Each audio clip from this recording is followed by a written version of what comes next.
देश भर में टीकाकरण को लेकर जागरूकता बढ़ाने के मकसद से शुरू की गई नेटवर्क 18 और फेडरल बैंक की मुहिम संजीवनी ए शॉट ऑफ लाइफ पंजाब में अमृतसर जिले के गांव-गांव तक पहुंच रही है। इस मुहिम के तहत 5 गाड़ियां देश के उन 5 जिलों में पहुंची हैं जो कोरोना से सबसे ज्यादा प्रभावित हुए हैं, जहां हमारी टीम टीकाकरण की अहमियत और फायदों के बारे में बता रही है। यह मुहिम उस राज्य के लिए और भी ज्यादा जरूरी हो जाती है जहां लोग आज भी टीका लगवाने से झिझक रहे हैं। देखिए ये रिपोर्ट।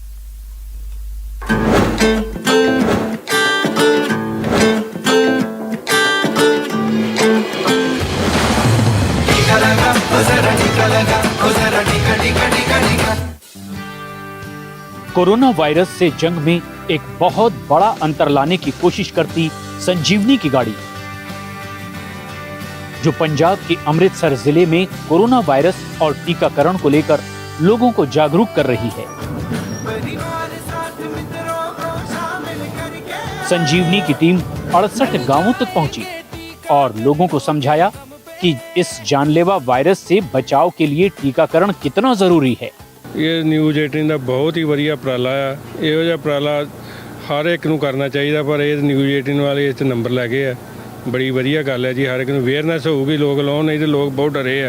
बड़ा वहम है लोगों की इंजेक्शन नाल मौत हो जाती है। ज़्यादातर उनके मन में ये डर है कि टीका लगवाने के 2 महीने के बाद हम मर जाएंगे और ये सरकार की चाल है पॉपुलेशन कम करने के लिए।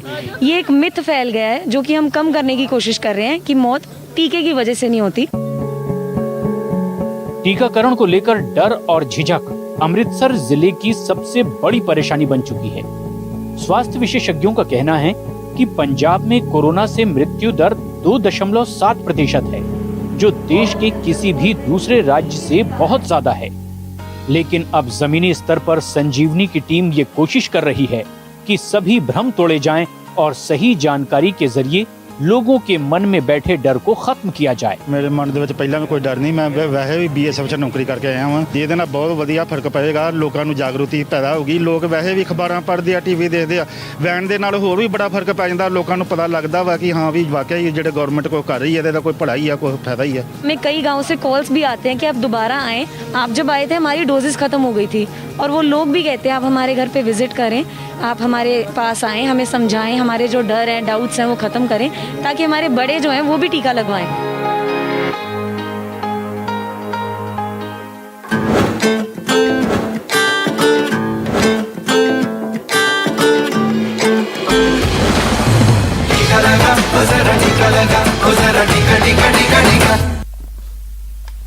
जलती चुभती गर्मी से निजात के लिए जहां लोग मेघ की राह देखते हैं, वहीं राजधानी जयपुर की एक बस्ती के बाशिंदे ऊपर वाले से बरसात न होने की दुआ करते हैं। क्यों? देखिए।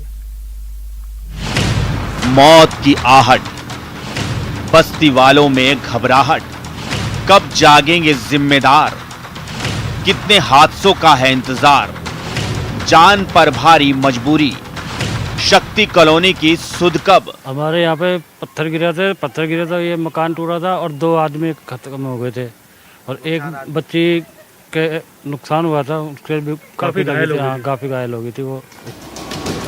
मौत से ज्यादा मौत की आहट डरावनी होती है, लेकिन सिर पर जब हर वक्त मौत नाचती रहे तो इंसान थक हार कर उसे अपनी नियति मान लेता है। जयपुर के आमागढ़ के बाशिंदों के साथ भी ऐसा ही है। आमागढ़ किले के नीचे बसी इस कच्ची बस्ती पर करीब करीब हर साल चट्टानें टूटकर गिरती हैं और मातम पसार देती हैं। कुल मिलाकर यहाँ रहने का मतलब है मौत के साए में सांस लेना। लेकिन बस्ती को छोड़ दें तो लोग जाएंगे कहाँ, ये सबसे बड़ा सवाल है। थोड़ी ये पहाड़ की परेशानियां है, जो 4, 10, 20, 15 मकान है, ये बड़ी परेशानी से लोग रहते हैं। जब बरसात वगैरह आती है तो ये लोग मकान खाली कर आके अपने रोड पर चाह के रहने लग जाते हैं। जब बरसात बंद हो जाती है तो फिर आके ये यहाँ अपने मकानों में वापस से रहने लग जाते हैं। अब कुछ गिरते बढ़ते हैं, बदतर तो डर दुरा के बेचारे इधर उधर पड़े रहते हैं। यहाँ रहने वाले लोग मजदूरी करके किसी तरह गुजर बसर करते हैं, लिहाजा इनके पास इतना पैसा नहीं कि कहीं और घर बनाएं या किराए पर मकान लेकर रहें। इसलिए जिंदगी यहाँ सिर्फ एक इत्तेफाक है। ये नज़ारा देख सकते हैं कि नीचे जो मकान है पूरी तरह से क्षतिग्रस्त हैं और चट्टान के हालात ये हैं पहाड़ के ऊपर कि अभी भी बहुत से पत्थर बहुत इस तरह की कंडीशन में हैं कि जो कभी भी गिर सकते हैं। इस इलाके के लोग बहुत परेशान हैं। बहुत मुश्किलों में अपना जो है वक्त गुजारते हैं। 2018 के पहाड़ टूटने की घटना अब भी लोगों की आंखों के सामने घूमती है, उन्हें ख्वाबों में डराती है। 2018 में आवागढ़ पर टूटा था पहाड़, 2 लोगों की हुई थी मौत, कई हुए थे घायल। घायलों में से कई उम्र भर के लिए हुए विकलांग। करीब 20 साल पहले में रातों को घर छोड़ देते हैं बस्ती के बाशिंदे। लोग खौफ के साए में सांस लेने के लिए मजबूर हैं और प्रशासन आमागढ़ कच्ची बस्ती पर मंडरा रहे खतरे से बेखबर है। इन हालात के अंदर जरूरी है कि सरकार और तमाम जिम्मेदार लोग इस तरफ ध्यान दें कि क्या कदम ऐसे उठाए जाएं जो खतरा आने से पहले, चट्टानों के गिरने से पहले लोगों को बचाया जा सके। इस कैमरा पर्सन यासीन के साथ में अरबाज अहमद, न्यूज़ 18 के लिए जयपुर से।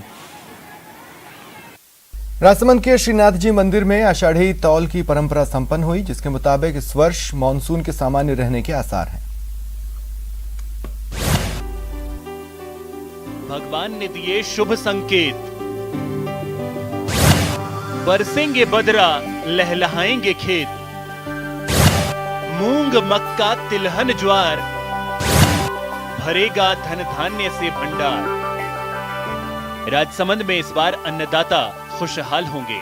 ज्वार हो, बाजरा हो या फिर मक्का और ज्वार, खेत खूब लहलहाएंगे और अन्नदाताओं के भंडार अन्न धन से भर जाएंगे। इसके संकेत भगवान श्रीनाथ जी ने दे दिए हैं। साल भर की जिन्सों के उत्पादन और बारिश का आकलन करने के लिए श्रीनाथ जी के मंदिर में आषाढ़ी तौल की परंपरा निभाई गई, जिसके मुताबिक इस वर्ष मानसून में औसत बारिश होगी। श्री खर्च भंडार में प्रतिवर्ष आषाढ़ी पूनम के दिन श्रीमान तिलकायत महाराज श्री की आज्ञा से यहाँ पर आषाढ़ी तोली जाती है और यह प्राचीन परंपरा है। आइए अब आषाढ़ी तौल की परंपरा को समझते हैं।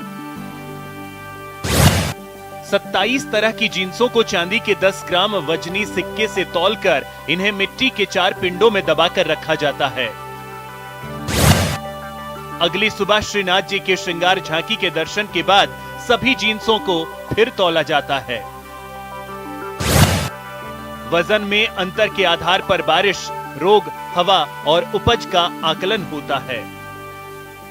द्वितीय दूसरे दिन इनको पुनः वापस तोला जाता है। इस वर्ष धान लगभग समान है।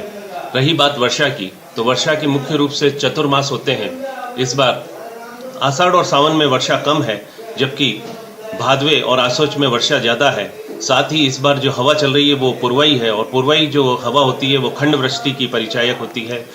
प्रभु श्रीनाथ जी हर वर्ष की तरह इस बार भी काफी अच्छी तरीके से और हम सब लोगों के लिए जो धन, धान्य और वर्षा अपार देंगे, यही कामना है प्रभु श्रीनाथ जी। गौरतलब है कि आसपास के गांवों के ग्रामीण आषाढ़ी तौल की परंपरा पर ही फसलों की बुआई की योजना बनाते हैं और अनाज के कई व्यापारी भी अपने व्यापार में स्टॉक की योजना भी इसी आधार पर बनाते हैं। न्यूज़ 18 राजस्थान के लिए राजसमंद से अलकेश सनाढ्य की रिपोर्ट। फिलहाल इतना ही, नमस्कार।